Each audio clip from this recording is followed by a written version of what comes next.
एक सुंदर कविता आहे. वेळ नाहीये असं म्हणणाऱ्या प्रत्येकासाठी.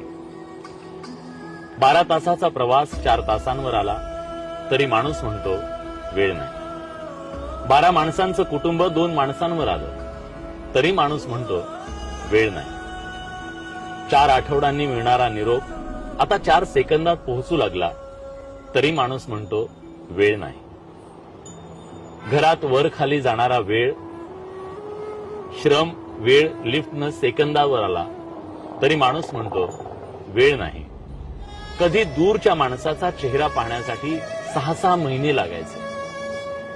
आज एका व्हिडिओ कॉलवर माणसाला पाहू शकतो पण तरी माणूस म्हणतो वेळ नाही. बँकेच्या रांगेत तासनतास उभं राहायचो, आता मोबाईलवर काही सेकंदात व्यवहार करतो तरी माणूस म्हणतो वेळ नाही. एकेकाळी काही आठवड्यांचा कालावधी